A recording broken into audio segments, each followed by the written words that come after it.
Le filtre de Kalman est un filtre à réponse impulsionnelle infinie qui estime les états d'un système évoluant dans le temps à partir des mesures bruitées. C'est un processus mathématique, itératif, qui utilise un ensemble d'équations qui se basent sur deux phases distinctes. La prédiction qui permet d'estimer l'état courant en prenant en compte l'erreur, et la mise à jour qui permet de corriger cette estimation en fonction des mesures réelles. Afin d'utiliser un tel filtre, le système doit être modélisé, et en fonction de cette modélisation, on peut utiliser un filtre classique ou étendu.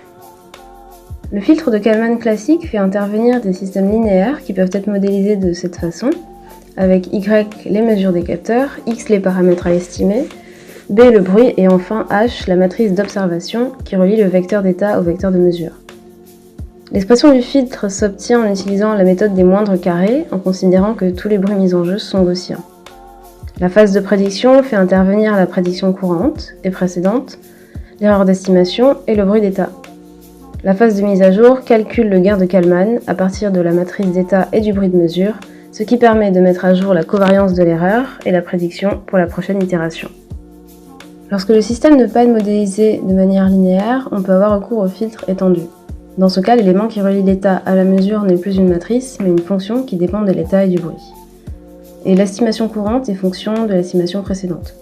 Une fois que les fonctions f et h ont été déterminées, on utilise l'expression modifiée du filtre, suivante, qui est similaire à la précédente, sauf pour l'expression de la prédiction courante, où on retrouve la fonction f.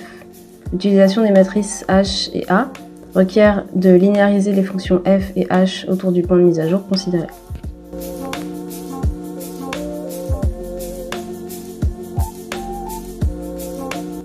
Les applications du filtrage de Kalman sont nombreuses, en particulier en automatique et en traitement de signal. On peut utiliser ces algorithmes pour des applications de suivi de trajectoire, en météorologie, en océanographie, pour la navigation inertielle, etc.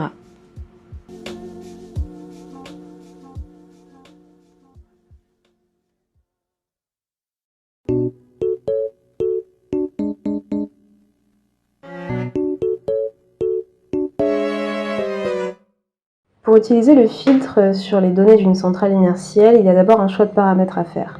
On décide de modéliser l'angle de roulis qui peut être calculé avec la valeur de l'accéléromètre selon l'axe X et la vitesse angulaire associée. Le vecteur d'état prend aussi en compte le biais du gyroscope, l'erreur de mesure initiale qui va dériver au cours du temps. L'application de l'algorithme avec un mouvement sinusoïdal donne les résultats suivants. On remarque bien l'annulation du biais pour la vitesse angulaire. De manière générale, l'estimation en vert est plus proche de la trajectoire théorique que la mesure en rouge. En effet, la valeur qu'on choisit pour modéliser l'écart type du bruit de mesure influe beaucoup sur les résultats.